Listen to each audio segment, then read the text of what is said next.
Bom, eu que agradeço, Saulo, você do capítulo, pelo vídeo. Espero corresponder à expectativa. É um bate-papo mesmo normal aqui que a gente vai fazer. Legal.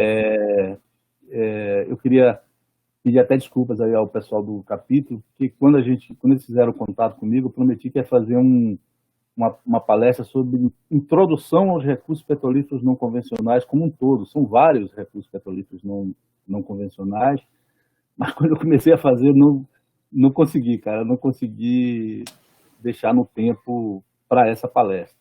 Em função disso, eu resolvi focar talvez no mais famoso, no mais polêmico dos recursos não faz, que seria o shale oil.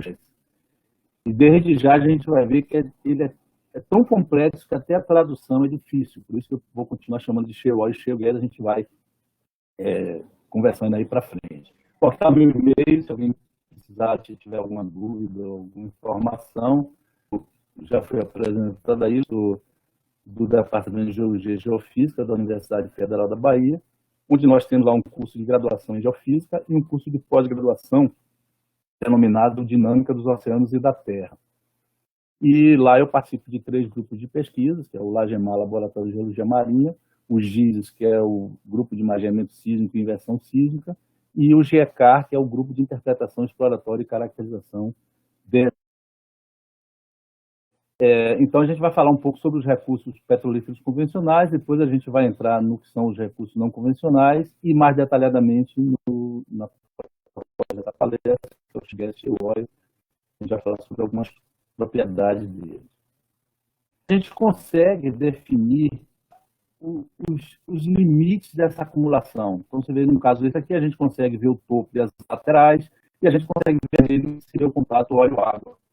Então, isso a gente pode considerar então, uma acumulação descontínua. Ela acaba. Eu queria que vocês guardassem essa palavra, porque ela vai ser importante depois para a gente entender o não convencional. Então, precisa ter uma rocha geradora que é maturada, precisa ter um modelo de migração, você precisa ter falhas ou rocha carreadora, algum elemento poroso para que esse óleo ou esse gás, e a gente pode chamar de petróleo do ponto de vista geoquímico, petróleo você chama óleo e gás. Então, esse petróleo, ele pode, ao ser expulso da rocha geradora, ele tem que caminhar por falhas ou uma rocha porosa para que ele migre para a sua acumulação, a qual só ocorrerá se tiver uma trapa, uma armadilha. E essa armadilha só vai funcionar se tiver um selo, ou seja, uma rocha capeadora, que segure essa acumulação, porque ela vai estar sob pressão. Afinal de contas, é gás e óleo, né? E ou óleo. Então, o convencional ele é muito bem definido, tanto do ponto de vista de processos como de elementos. Para que isso ocorra, precisa ter um tempo em que todos esses processos e elementos ocorram, que é o famoso timing, para que isso ocorra, né? Então, e todos esses elementos, rocha geradora, rocha reservatório, rocha selante ou selo, e a sobrecarga sedimentar, que é que vai dar pressão litostática suficiente para que a pressão de poros, a pressão estática, não faça com que o gás ou o óleo suba, são os elementos essenciais. E para que eles ocorram com satisfação, tem uma série de sub-elementos, né? tipo a espessura, o teor, enfim, tem uma série de características para esses elementos. E para que eles ocorram de forma efetiva, tem que estar ligado aos processos. Então, formação da trapa, a geração, a migração e a acumulação. Tendo os processos e os elementos essenciais em sincronismo, nós temos, por exemplo, uma acumulação e vamos furar um poço e vamos descobrir o óleo, porque está tudo muito bem definido. Isso faz os recursos convencionais. Desses elementos, nós temos, então, as rochas geradoras, que são geralmente rochas de granulação muito fina. Por que granulação muito fina? Porque esses sedimentos finos vêm por decantação e, junto com eles, vem a matéria orgânica. Por exemplo, o rio pode vir trazendo esse material, ele vai, ao encontrar um lago ou um mar, ele vai decantar os sedimentos e, junto com ele, a matéria orgânica, que vai, posteriormente, ao ser soterrada, vai sofrer um processo de hidrocarboneto. Já a rocha carreadora, rochas porosas e permeáveis permitem que o petróleo expulso das geradoras migre até a trapa. Na verdade, a rocha carreadora pode ser a própria rocha reservatória. Antes de entrar na acumulação, esse óleo vem por essa rocha, por dentro da água. E é bom lembrar que os poros nas rochas estão sempre cheios de algum fluido, não existe poro com ar dentro na litosfera, eles estão sempre com água, ou com óleo, ou com gás. Como esse óleo ou gás é menos denso, ele vai abrindo espaço entre a água e chega à acumulação. Geralmente são arenitos e carbonatos, né, as rochas reservatórias. Por que as rochas geradoras geralmente estão preservadas, né, na sedimentação fina? Porque a sedimentação fina, pelo próprio formato dos fragmentos, que são tabulares, ele impede que a água percole por essa porosidade, por esses espaços porosos, né? Não só a água, mas essa água está transportando oxigênio. E o oxigênio é inimigo mortal da matéria orgânica. Ele oxida a matéria orgânica, ele destrói a matéria orgânica. Então, para que a matéria orgânica fique preservada, é interessante que tenha uma taxa de sedimentação elevada para poder rapidamente ser soterrado, e aí evitar nenhum contato com animais biodegradadores, com bactérias, e com o próprio oxigênio que circula na água. Na areia você já não tem esse mesmo tipo de controle, né? A porosidade é maior, então a água flui facilmente. É bom a gente lembrar que o carbono que existe na Terra, ele é cíclico, né? Ele é um elemento que não é destruído, né? Então, se a gente, por exemplo, pegar o CO2, o carbono que está em forma de CO2 na atmosfera, esse carbono vai ser absorvido pelas plantas através dos processos de fotossíntese, que podem ser adquiridos, consumidos por animais, ou a própria folha cai no solo, oxidada, né, forma humus. Isso pode vir por rios, pode vir pelo freático, e ao chegar num corpo aquoso, pode ser um mar ou um lago, ele vai enfrentar ainda uma série de turbulências aqui na coluna superior da água, que vai ter os elementos que vão secretar o carbono para fazer as carapaças, como foraminíferos, esse tipo de animal. Vai ter o consumo dessa matéria orgânica por peixes, enfim, pela biota, e apenas, gente, 0,1% de todo o carbono que o corpo aquoso chega ao fundo, consegue chegar ao fundo do mar, e esse que chega ao fundo do mar ainda tem que ser soterrado rapidamente para ficar preservado. Então, juntando a qualidade da matéria orgânica e a maturação pela qual essa matéria orgânica esteja passando, é que vai dar a nossa rocha geradora, né? Esses são os elementos essenciais de uma rocha geradora.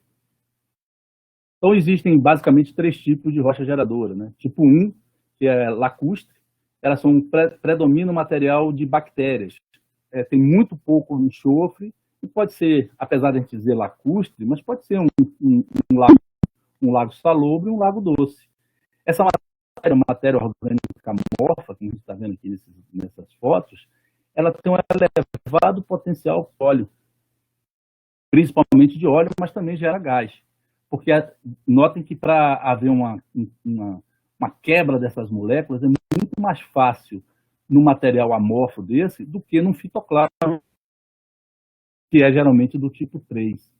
Temos também o material orgânico do tipo 2, que é geralmente marinho, onde e geralmente tem enxofre. Ela também tem um elevado potencial para óleo e gás. Já o material orgânico continental, e aí eu peço desculpas, porque um lacustre também é continental, mas o continental, vamos dizer assim, né? Então, esse material tipo 3, ele é muito estruturado. Então, imagine aqui os processos de craqueamento por temperatura, ou mesmo por bactérias. É difícil de quebrar essas estruturas dos fitoclastos. Então, ele precisa de muito mais temperatura para que seja quebrado, para que seja craqueado, que é o termo técnico. Com isso, o potencial dele é maior para gás.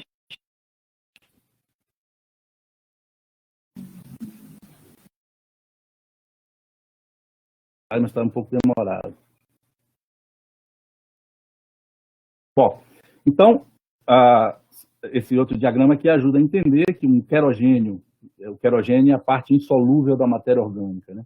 O querogênio do tipo 1, ele é mais favorável à produção, né, geração de óleo. A gente vê aqui o verdinho é óleo, o vermelho é gás, e a água o azul.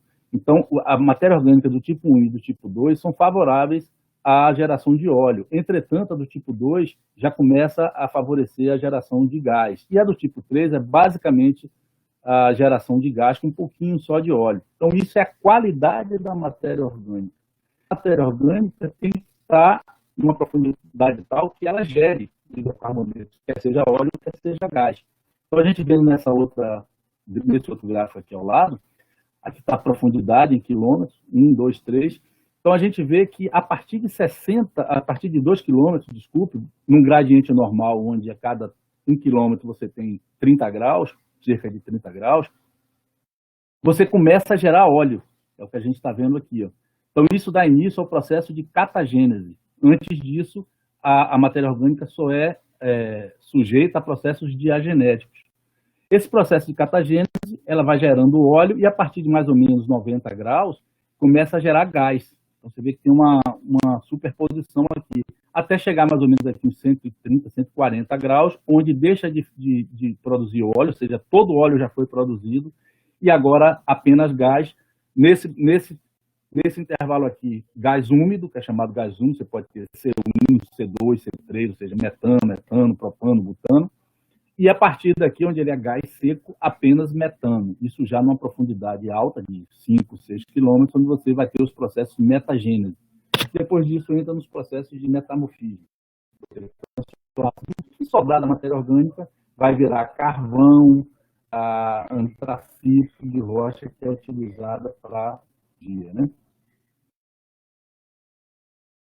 Essa tabela, ela só está aqui para nos mostrar o seguinte, que uma das características com a profundidade, a partir do momento que vai sendo soterrado, vai diminuindo a quantidade de água. Então, chegando, por exemplo, a zero no antracito. Então, o antracito é uma rocha praticamente carbono puro, com 90% a 96% de teor de carbono. Então, esse material é utilizado em fornos de siderúrgica, indústrias, etc., né?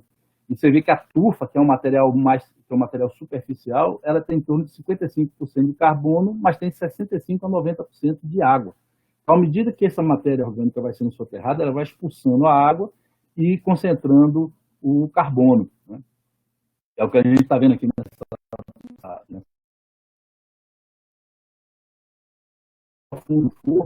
mas vai produzir gás. Então, essas setas vermelhas são gás, as setas verdes é de óleo. Então, você vê que tem uma janela de geração, o topo da janela de geração de óleo, que coincide mais ou menos com 60 graus, que coincide mais ou menos com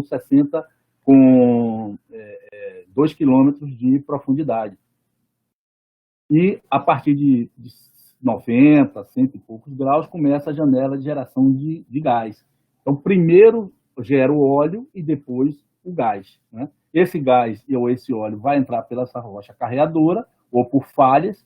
Se vier para um lado que tenha uma armadilha, uma trapa, ele vai formar aqui uma acumulação convencional. Por que convencional? Consegue medi-la, né? Você consegue identificar. Então, é uma acumulação descontínua.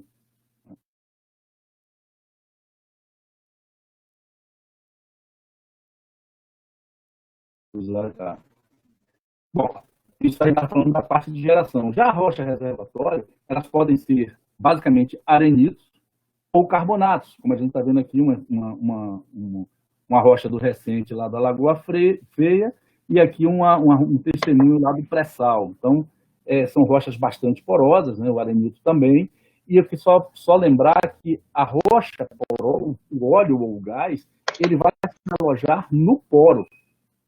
Então, quando a gente diz que uma rocha tem 20% de porosidade, ou 10%, ou 5%, a gente está dizendo aquele espaço onde o óleo vai entrar e vai ficar armazenado caso tenha uma trapa.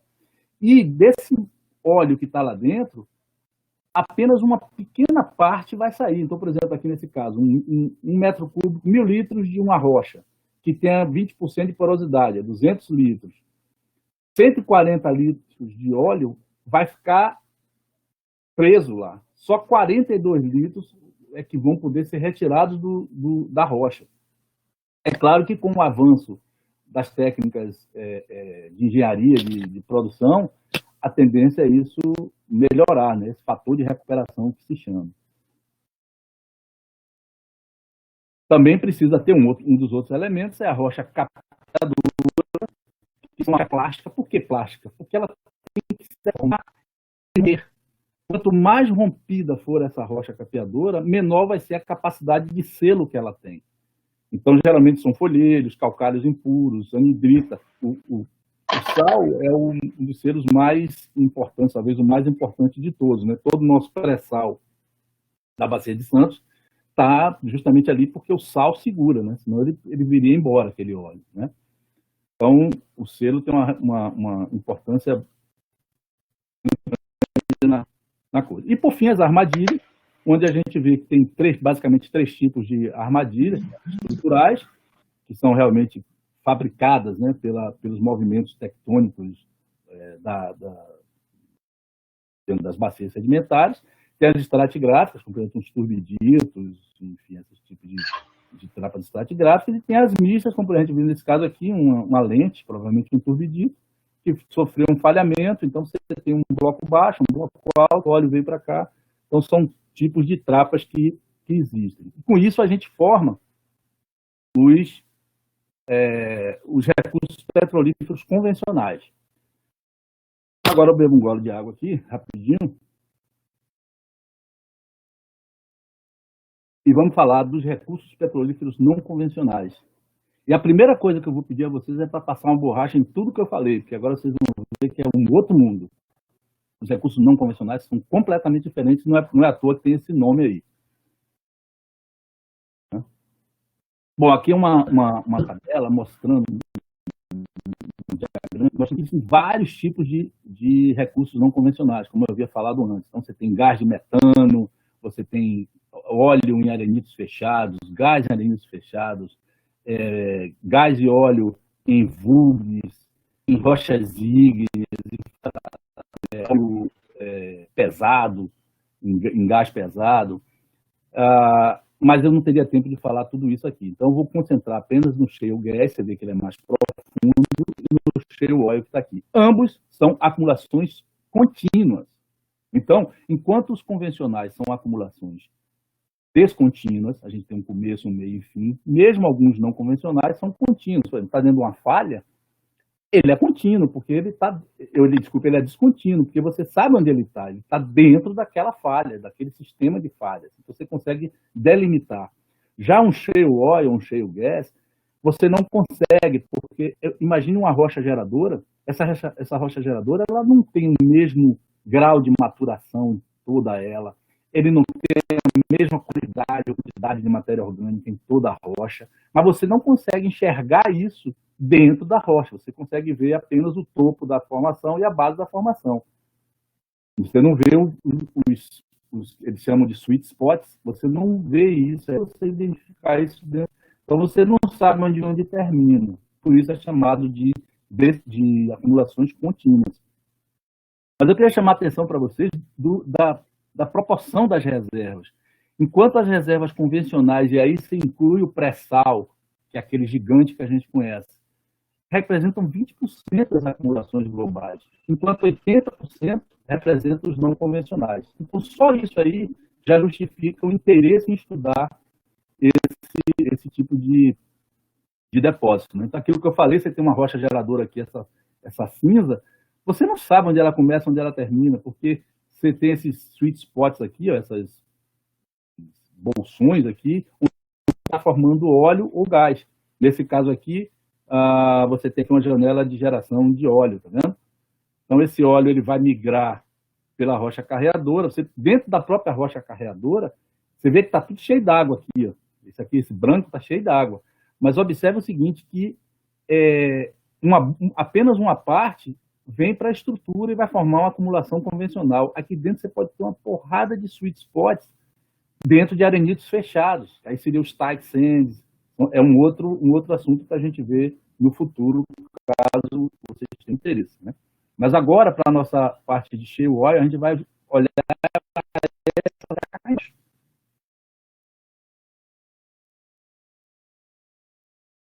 Olha só o mundo que a gente está trabalhando, pessoal. Isso aqui é uma tabela mostrando o tamanho da garganta de poro. O que é a garganta de poro? A garganta de poro é aquele espaço que une um poro ao outro.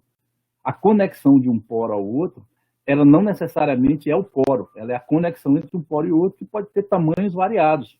Geralmente, tem tamanhos parecidos com o do poro. Mas a gente está aqui, por exemplo, se a gente for olhar os convencionais, eles são acima de 10 micrômetros, tá vendo? São os convencionais. E os não convencionais abaixo disso. E dentro dos não convencionais, o nosso cheio, que está aqui, ó, é em torno de 10 a menos 2, 10 a menos 1 nanômetro. Quer dizer, é muito fino. Aqui, só para comparação, os tamanhos das gargantas de poro nas rochas finas, né, onde está o nosso cheio, elas são muito menores do que 10 micrômetros, ou 0,01 milímetro. E 0,01 milímetro é menor do que um fio de cabelo fino. Um fio de cabelo fino é 0,04 milímetros e um fio de cabelo grosso, 0,18 milímetros. Então, a gente está trabalhando com gargantas de poro minúsculas, né?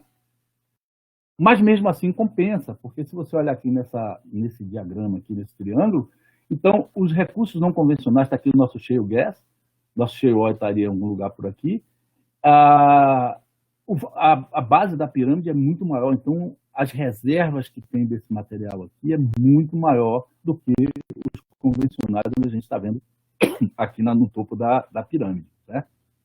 E essa reta aqui, na verdade, o que é que ela está me dizendo? Ela está dizendo que hoje isso aqui é não convencional, mas com o avanço tecnológico, essa reta tende a descer, e coisas que hoje são não convencionais passarem a ser convencional. Então, por exemplo, lá no Japão, os hidratos de metano, que está aqui na base da pirâmide, como sendo um não convencional, lá já é uma coisa mais real, porque é aquele velho ditado, né? Em terra de cego, quem tem olho é rei. Então, se você não tem pré-sal no lugar e você tem hidratos de metano, é aquilo que você vai trabalhar. Num país que tem um pré-sal, dificilmente a gente vai avançar muito nesses não convencionais, a não ser que seja de um ponto de vista estratégico, né? Mas vale a pena, porque se a gente olhar aqui, por exemplo, essa tabela de preços de oscilação de preço do barril de petróleo, a gente vê que em 2008, 2009 e em 2015 houve uma redução brusca do preço do petróleo. E sabe quem ocasionou isso aqui? O shale. Isso tem nome, virou a revolução do shale americano. Porque eles já tinham esse shale, mas eles guardavam. Como os países produtores, né, o Iraque, Arábia e tal, estavam meio querendo manter o preço muito alto, eles aí botaram para produzir. Olha como o preço caiu assustadoramente, né? Então, como a gente vai ver que é uma produção muito complexa, o break-even, quer dizer, o preço mínimo que dá lucro, né, vamos dizer assim, de uma maneira simplificada, eu peguei esses dados aqui dessa semana, né? E isso oscila muito. Eu peguei segunda-feira. Então, por exemplo, lá o break-even para o shale é $45 o barril. Então, há um tempo atrás, o barril estava negativo, o WTI. Esse é o óleo do tipo Brent, que é o óleo que é comercializado no mundo, né? Veja aqui, por exemplo, esse dado é de segunda-feira. $16 é o break-even da Petrobras, geral, entre pré-sal, pós-sal. Lembrando que quanto mais estrutura você já tiver montada no seu campo, o seu break-even é menor. Numa área mais remota, o seu break-even é maior. Então, esses são preços médios, né?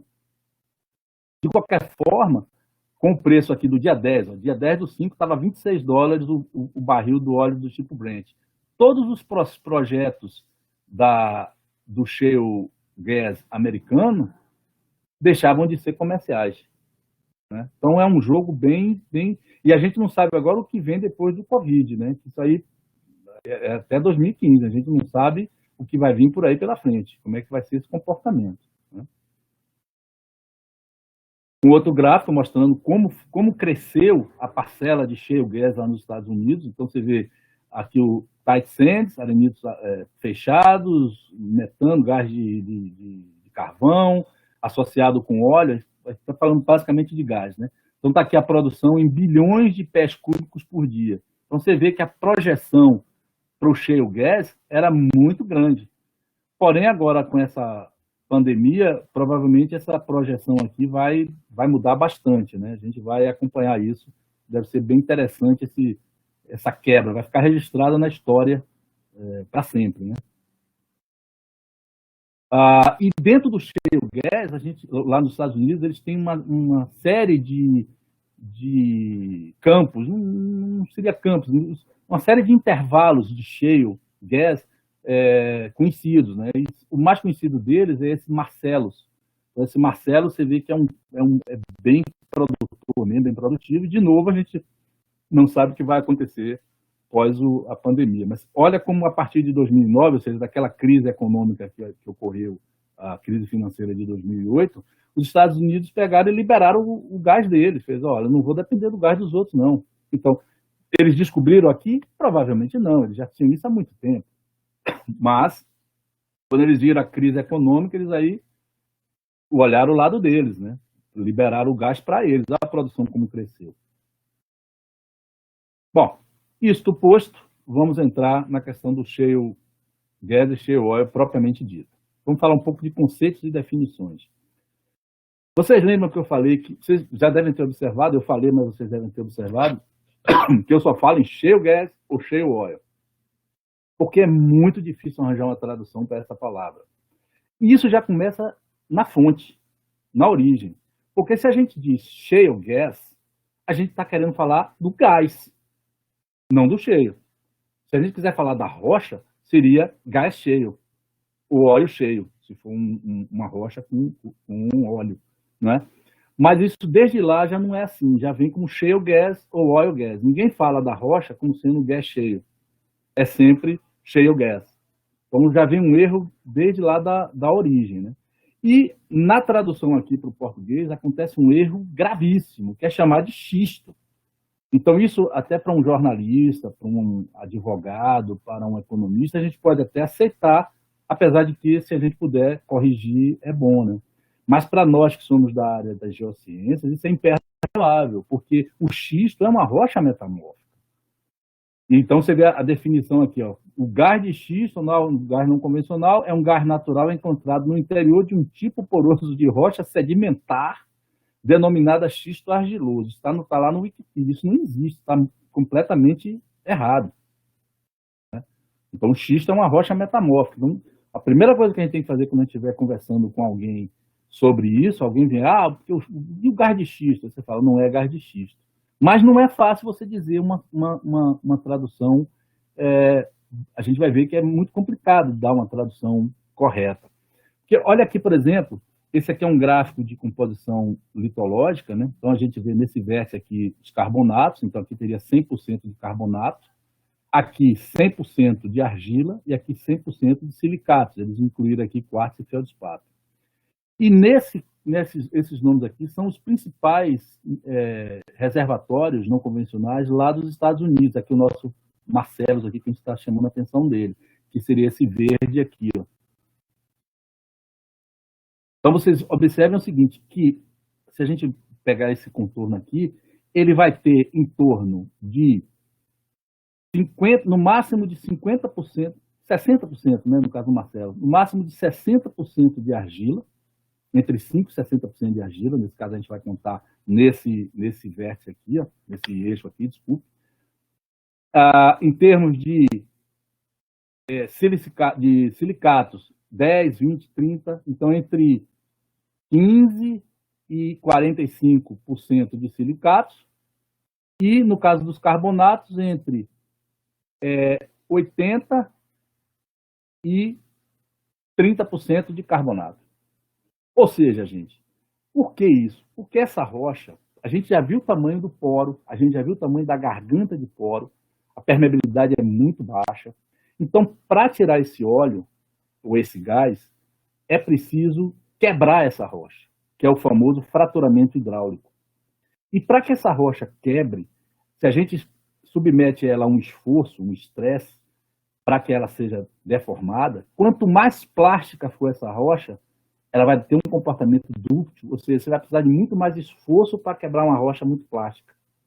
Numa rocha que seja mais rígida, ela vai quebrar antes. Então, para ser um shale, ela tem que quebrar, ela tem que partir, senão não é um shale gas ou um shale oil, ok?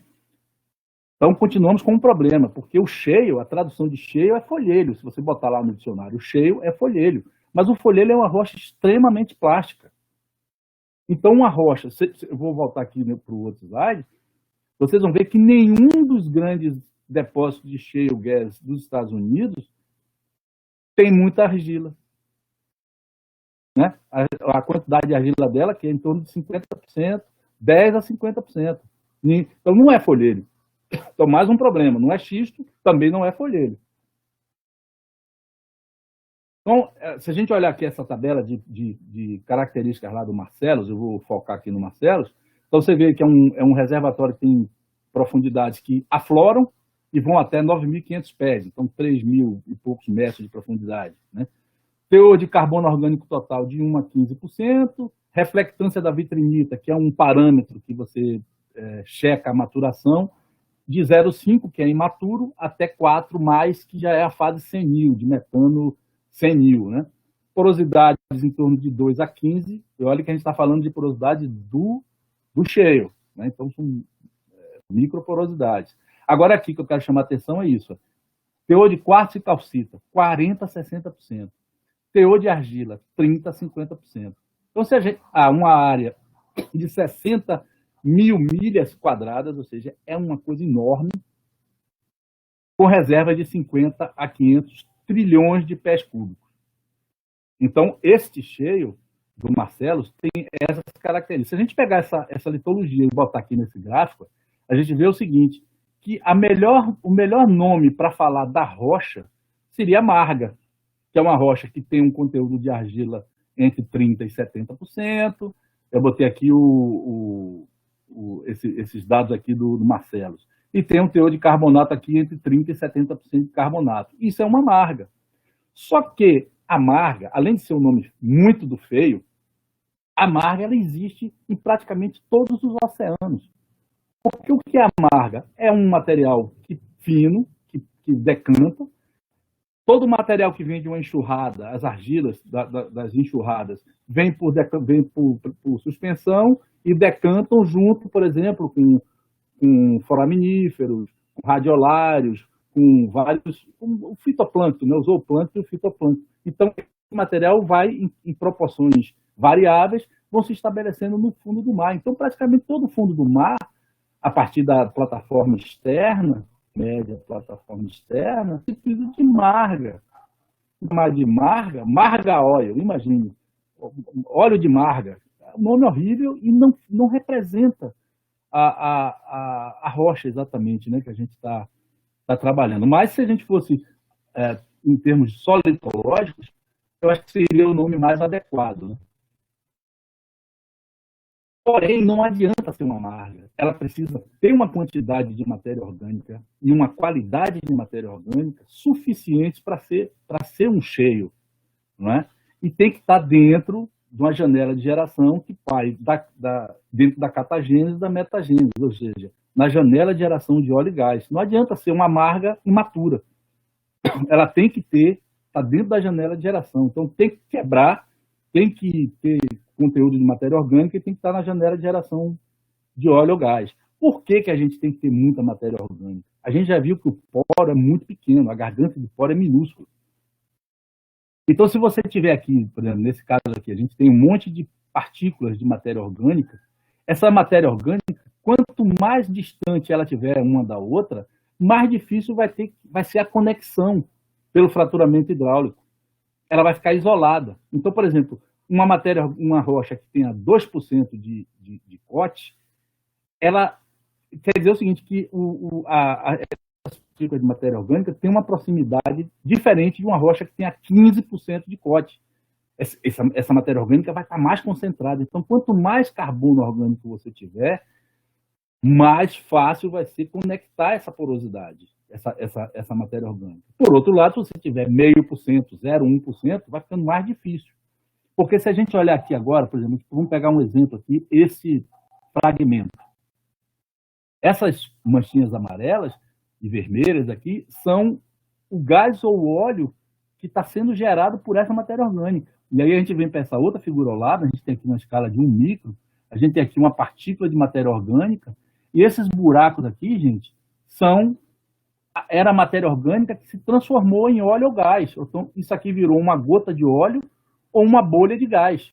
Se isso expulsou, isso aqui passa a ser uma rocha geradora e saiu para a sua rocha carreadora, para o seu reservatório e para a sua trapa. Mas se ela não saiu, ela fica aqui. Aí é um shale. Aí é o shale gas ou o shale oil. Então essa é a diferença entre uma rocha geradora, uma simples rocha geradora, e um shale oil, porque a rocha geradora, ela expulsa. Esse óleo sai, ou esse gás sai. E aqui seria aqui a taxa de transformação. Você vê que ainda tem muita matéria orgânica. Se a gente talvez botar aqui uma taxa de transformação de 40%, 50%, esses buracos aqui. E essa parte sólida aqui é a matéria orgânica que não foi transformada ainda. Pode ainda estar sendo formada. Pessoal, vocês estão me ouvindo aí? Está tudo certo?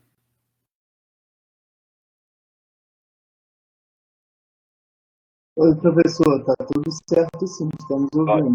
Então vamos para frente. Então, essa outra imagem aqui, então você vê aqui a matéria orgânica imatura, então ela está aqui no estado sólido, ó.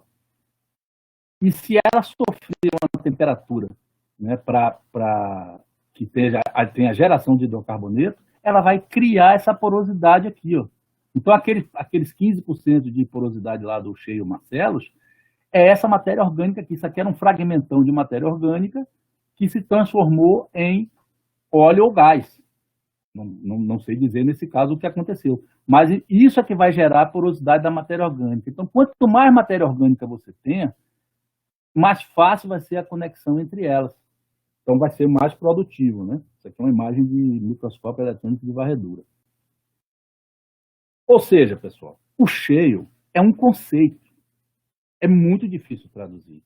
Porque para ser um shale produtivo, ele precisa ter fraturabilidade, que depende da mineralogia. Então, isso é quem vai te dar a propriedade do brittleness.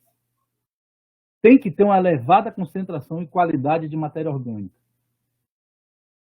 Tem que ter uma maturação adequada, ou para gás ou para óleo. Tem que ter a permeabilidade e porosidade da matéria orgânica e da matriz, ou seja, tem que gerar para poder gerar a porosidade da matéria orgânica. E se essa matéria orgânica se conecta, você começa a ter uma porosidade da matriz também, né? Tem que ter volume, tem que ter expressão em área e espessura, senão não vale a pena.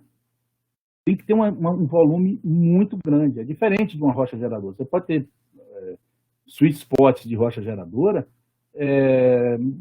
muito menores do que, porque expulsa, né? Você tirou dali, mas para você tirar da própria rocha geradora, tem que ser um volume muito grande para compensar.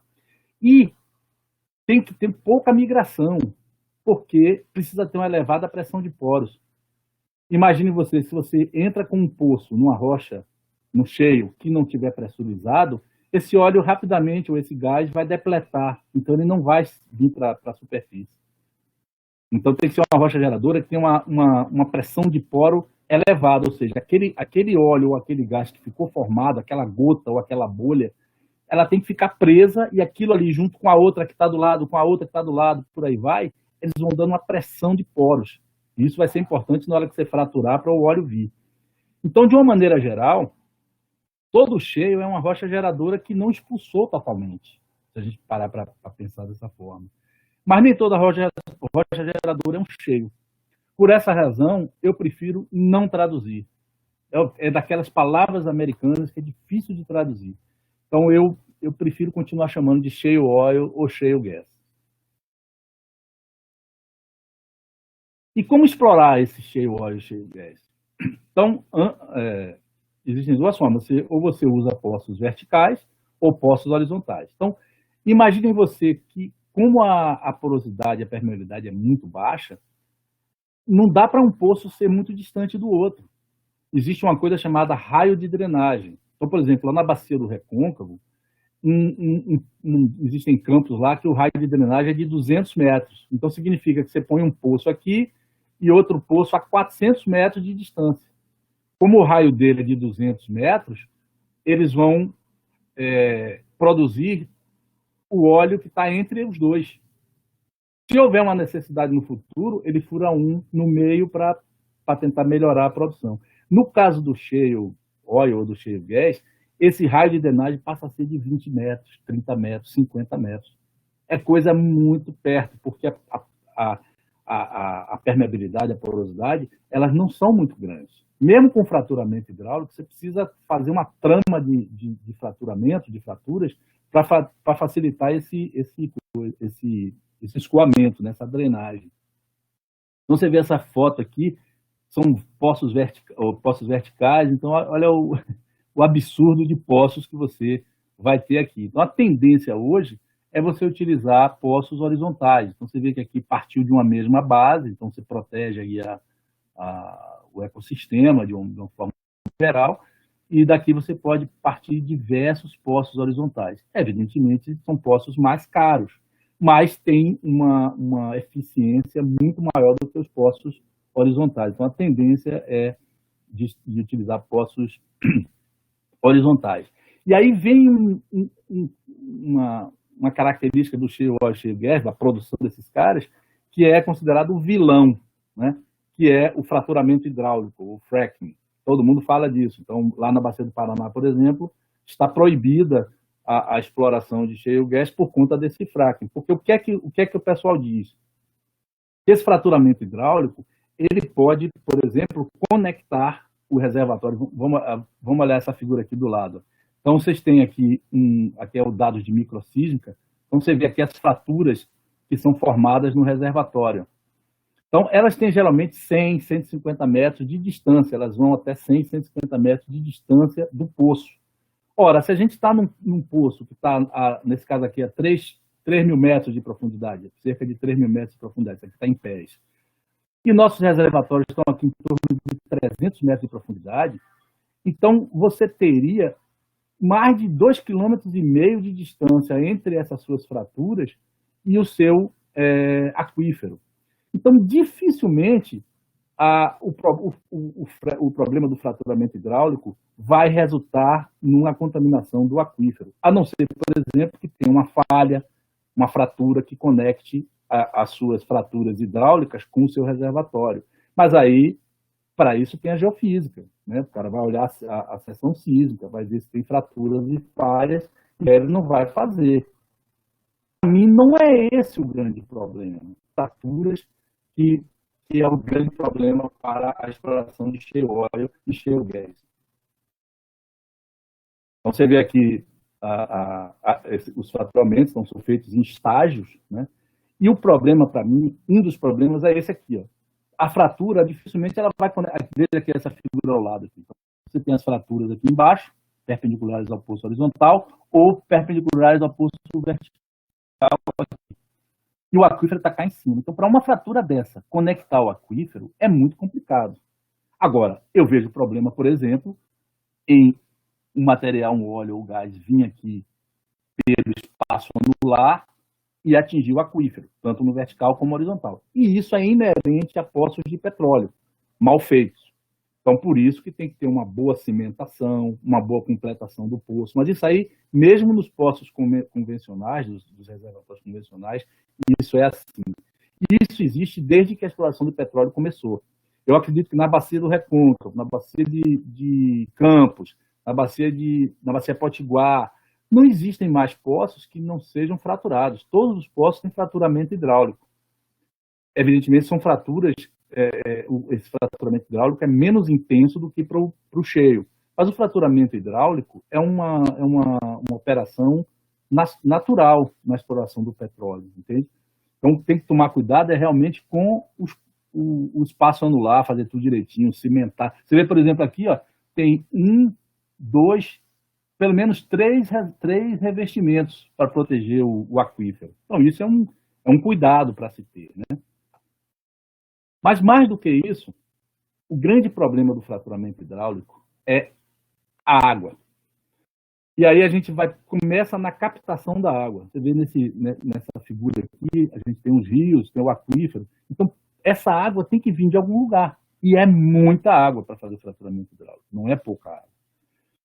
Então, eles precisam tirar ou dos rios ou perfurar poços para tirar do aquífero. Nas duas situações, você vai ter,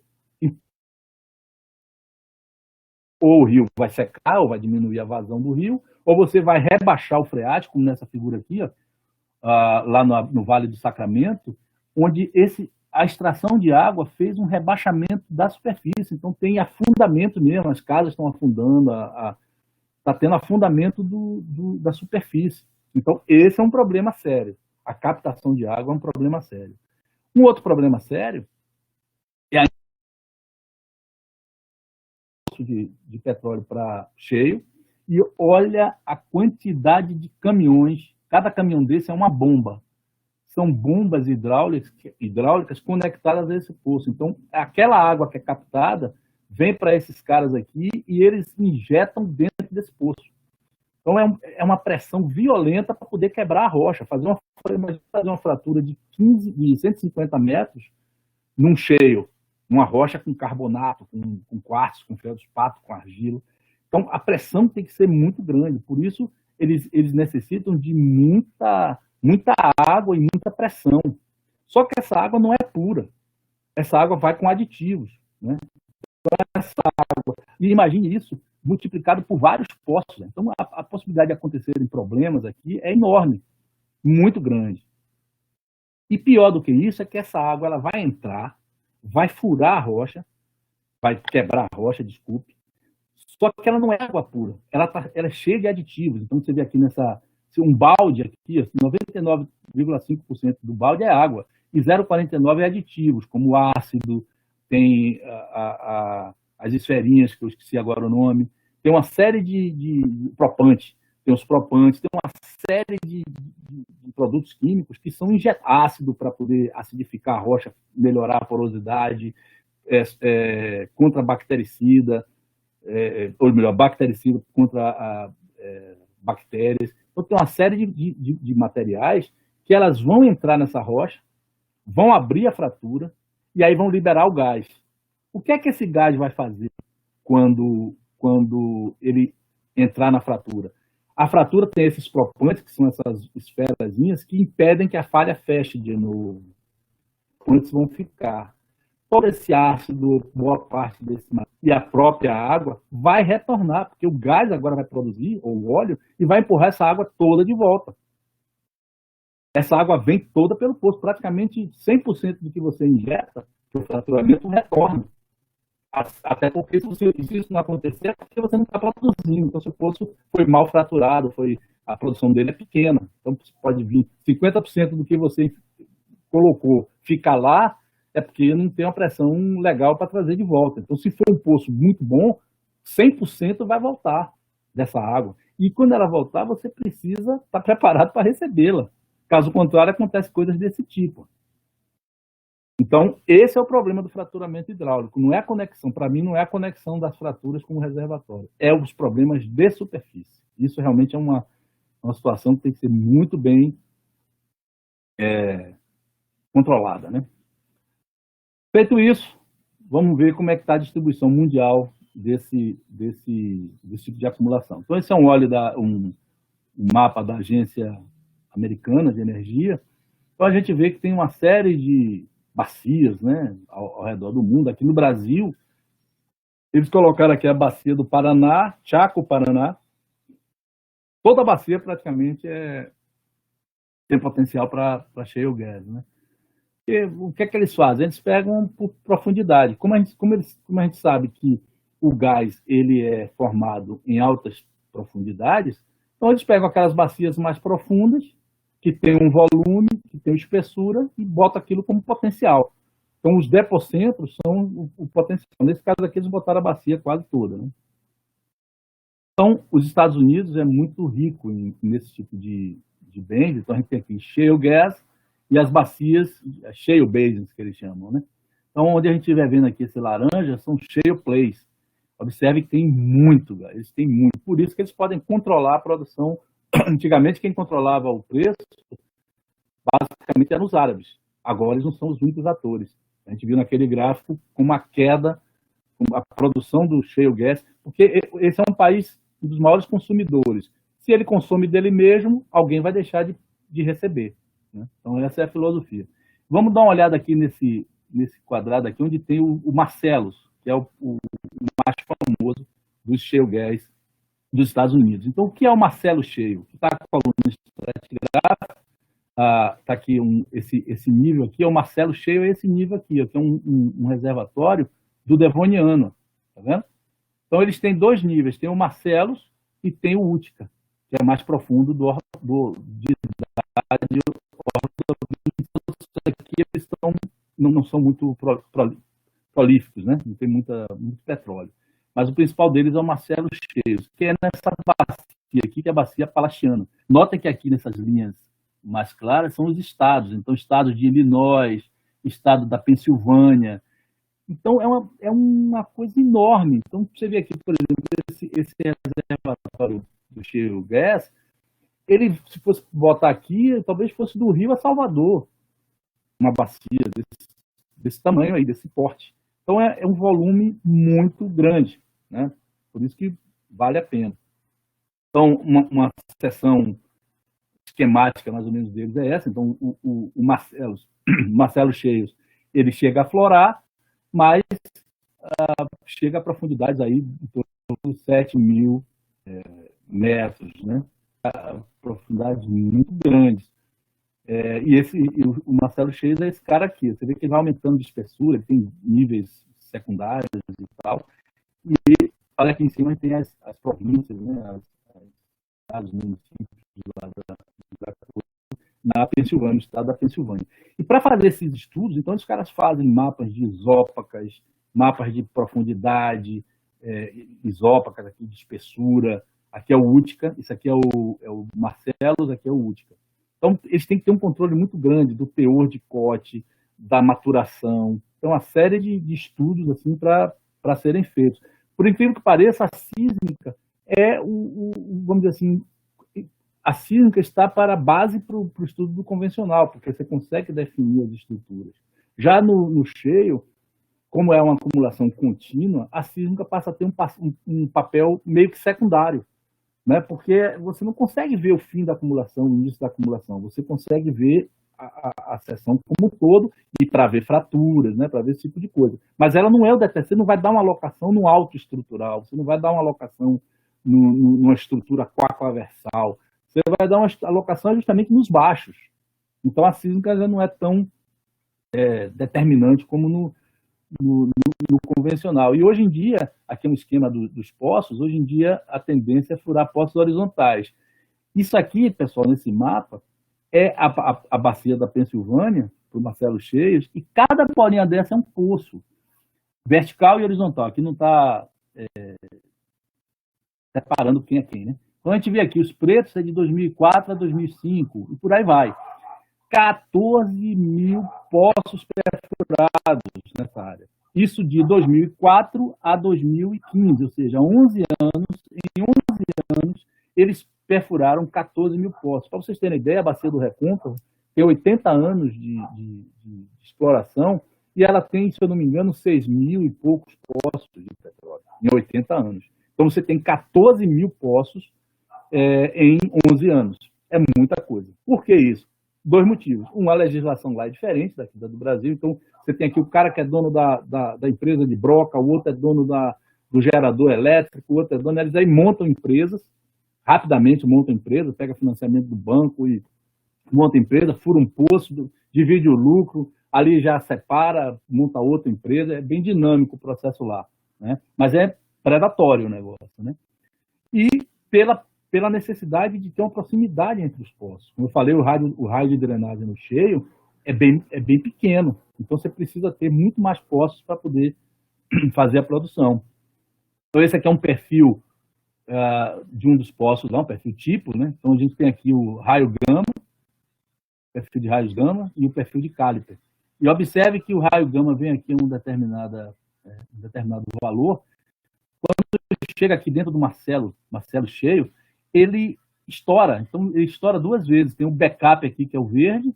Se isso aqui for de 0 a 150, deve ser de 150 a 300, e de 300 a 600, que é o vermelho. Então, estoura. O teor de radioatividade desse material é muito grande. E lá é urânio, porque é marinho. Então, também não é tão simples assim dizer, toda vez que tiver urânio é um cheio. Não, porque se for lacustre, pode ser que ele seja rico em tório, não em urânio. Então, é uma característica do Marcelo cheio ser um nível enriquecido em radioatividade. Então, é muito fácil eles. Então, isso já barateia o custo para caramba. Eles não precisam fazer densidade de neutrão. Nesse caso, até tem. Mas eles não precisam fazer densidade de neutrão, não precisam fazer sônico. Eles fazem um gamma-ray e acabou. Fazem só o gamma-ray, quando acha esse nível radioativo, eles já sabem que chegou no Marcelo cheio. Então, isso barateia muito o custo para eles. Isso posto, né, a gente viu que no mundo tem vários, mas eu vou falar apenas de dois, senão a gente não teria tempo aqui. Vamos falar agora aqui da América do Sul. A gente tem uma série de bacias subandinas, dentre elas a bacia de Neuquén, na Argentina, que é essa bacia aqui. Ó.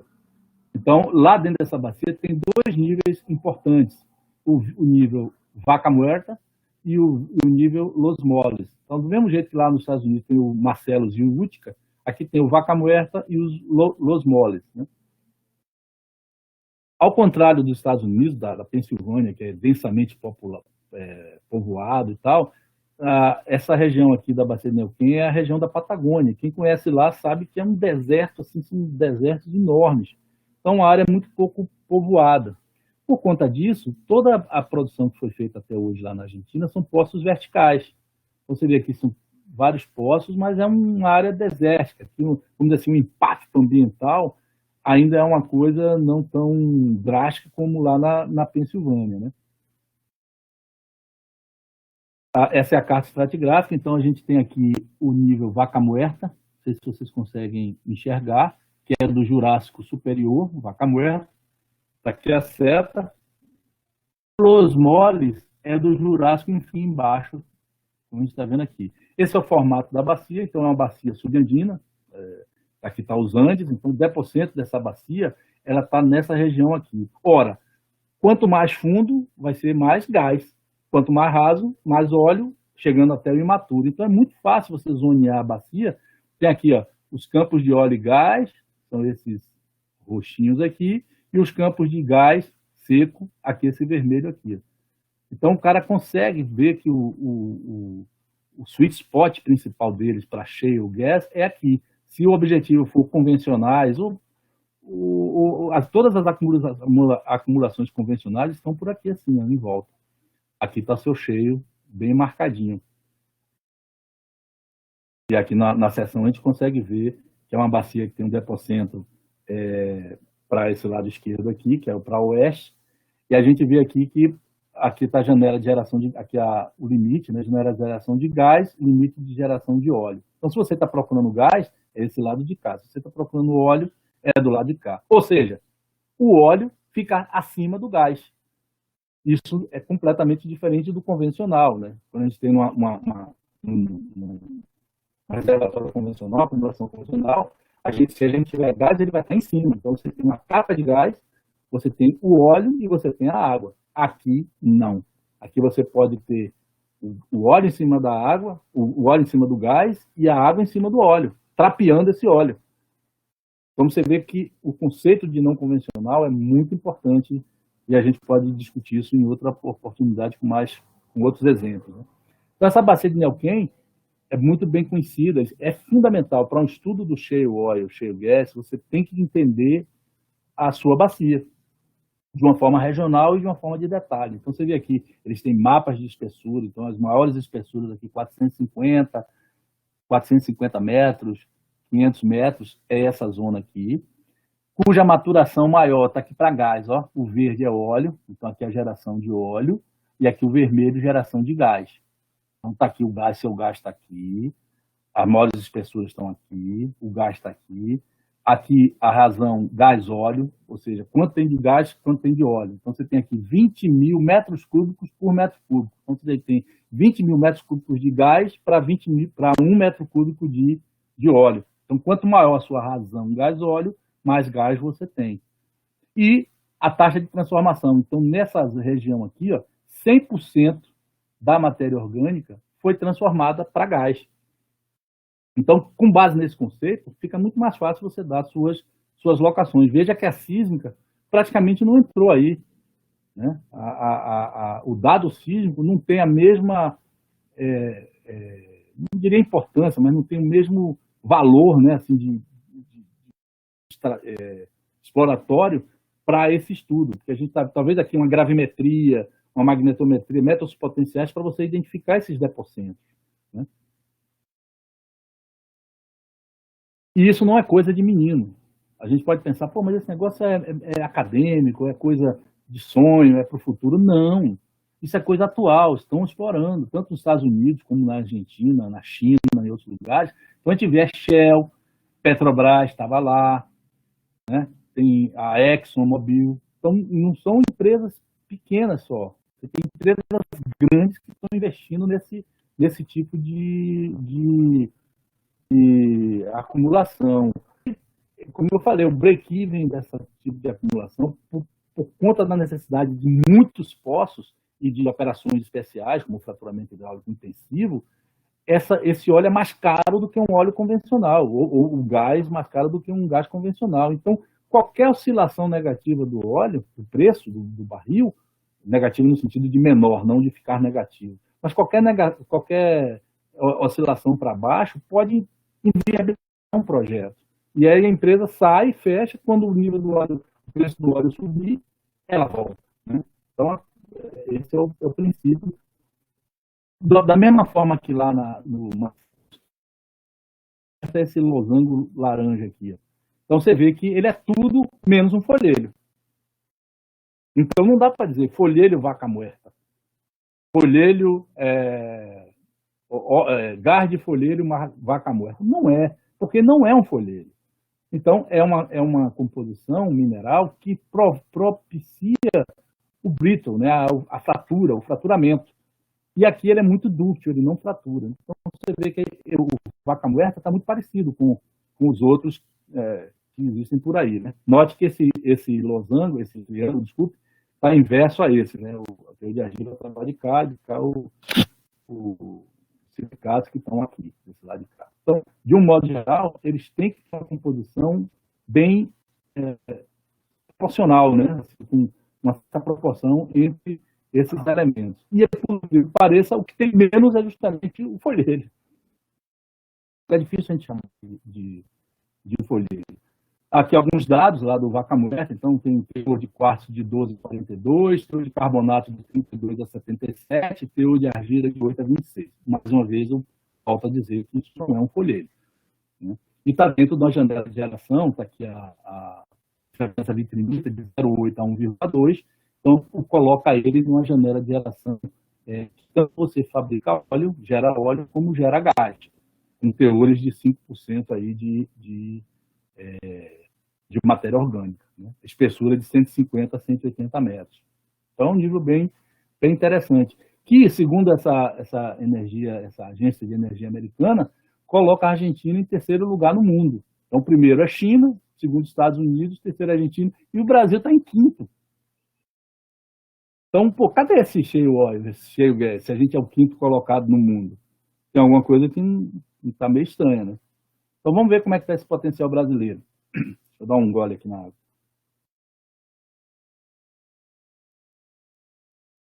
Esse é o mapa do Brasil, feito pela empresa de pesquisas energéticas que é vinculado ao governo, né?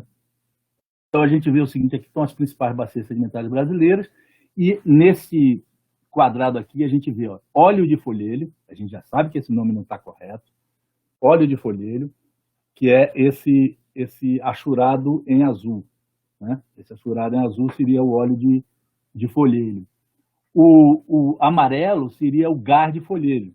Né? Então, seria o nosso shale gas e aqui o nosso shale oil. Os outros eu não vou entrar no detalhe agora. Então, veja, por exemplo, que as bacias do Amazonas, Solimões, Amazonas, a bacia do Paraná, bacia do Parecis, bacia do Parnaíba, bacia do Recôncavo, elas são fortes candidatas, né, segundo essa publicação, a ter tanto o shale oil como o shale gas. Aí, qual é o critério que se usa para isso? Bom, primeiro, onde é que está o shale oil ou o shale gas? Nos depocentros. É nos depocentros da bacia onde estão as suas rochas geradoras, não é verdade? Então, a localização dos depocentros é a base para você dizer onde é que está o seu potencial para shale oil e shale gas. Claro que podem ter situações locais, grabens, depocentros locais que podem também distribuir isso. Mas, de uma maneira geral, são os depocentros das bacias. Então, e aí eles passam uma linha imaginária dizendo, ó, a partir de... E outra coisa, se é shale gas, é a partir de quanto? A partir de 3 quilômetros. Então, eles pegam uma profundidade abaixo de 3 quilômetros no depocentro, contornam isso, então toda essa área aqui tem potencial para shale gas. Mas a gente sabe que, na verdade, existem os sweet spots, existem dentro dessa área maior, você tem áreas menores que ali sim são os seus sweet spots, né? Então, toda essa área na bacia de Solimões, toda essa área na bacia do Amazonas, a bacia do Parnaíba quase toda é propícia para shale gas, a Paraná nem se fala, e o shale oil a gente tem aqui no depocentro aqui da bacia do Parnaíba, tem um potencial para shale oil, mas uma especulação, né? Isso aqui é uma coisa bem especulativa, né? Não existe um estudo, vamos dizer, sério assim, contínuo para identificar essas regiões. Então, a bacia do Amazonas, que é uma bacia intracratônica, então, como todas as bacias intracratônicas, elas tendem a ser rasa, com um formato assim, mais elipsoidal e com forma de pires, né, que as pessoas falam. Então, mas são bacias muito grandes. Então, essa bacia do Amazonas tem gás lá, tem poços com gás, tem campos com gás já aprovado, né? Então, há uma geração de gás. Então, nesse caso lá, o sistema petrolífero que hoje já conhecido é o Barreirinha Curiri, Barreirinha Monte Alegre e Barreirinha Nova Olinda, ou seja, a rocha geradora é a Barreirinha, e aqui são os reservatórios convencionais. Então, o óleo sai daqui, o gás sai daqui e vai para esses reservatórios arenosos. A formação Barreirinha é de idade devoniana, muito similar àquela lá do Marcelos, a mesma idade, mas é uma bacia que não é muito profunda. Então, a geração por soterramento, por exemplo, por aumento da profundidade através do soterramento, ela é controversa nessa bacia. Então, ela precisa de um outro elemento, que são as intrusões ígneas. Então, essas intrusões, vamos imaginar uma rocha imatura, ela vai estar em torno de 50 graus, 40, 50 graus.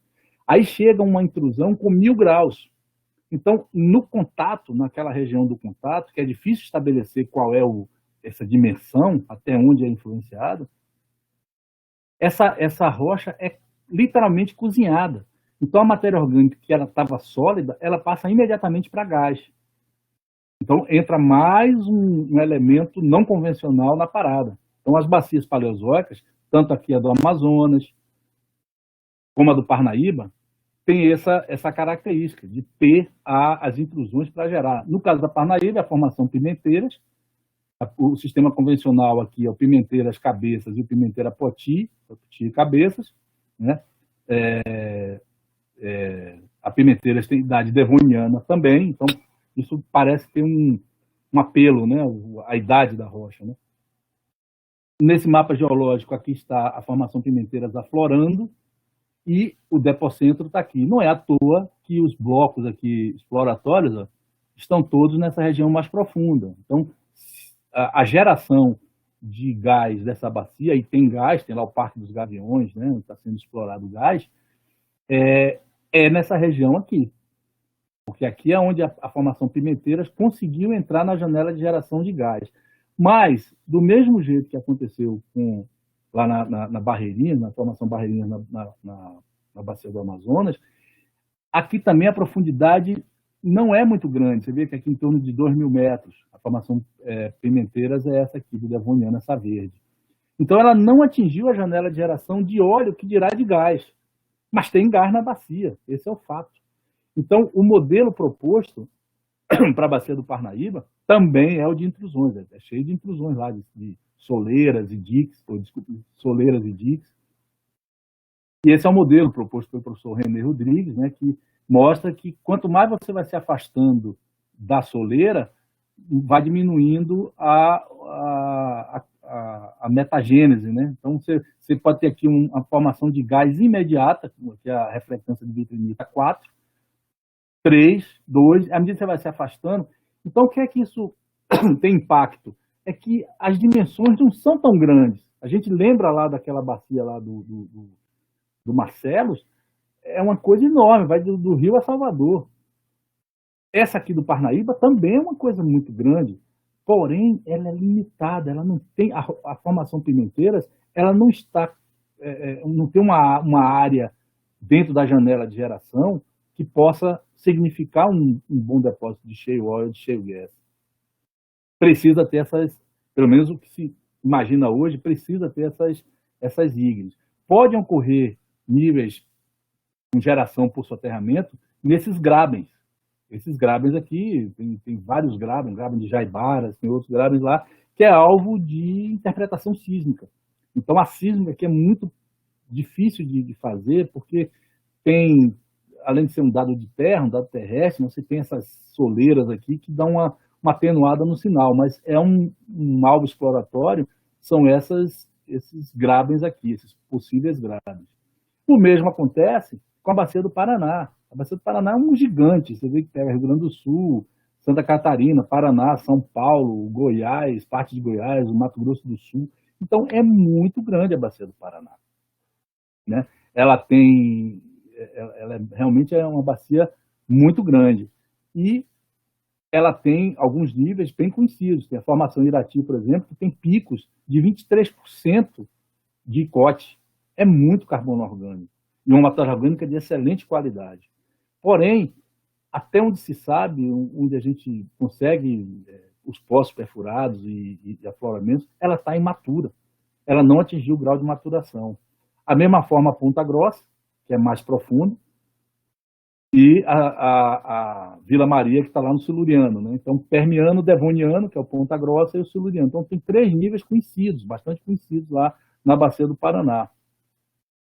Porém, do mesmo jeito, apesar de que a Bacia do Paraná é mais profunda, você vê que provavelmente em algum lugar atingiu a janela de geração de gás e de óleo, né? Inclusive, tem poços, tem campos, acho que tem um campo, 1 ou 2 campos de óleo e tem campos de gás também, lá na Bacia do Paraná. Mas o que é que acontece com a Bacia do Paraná?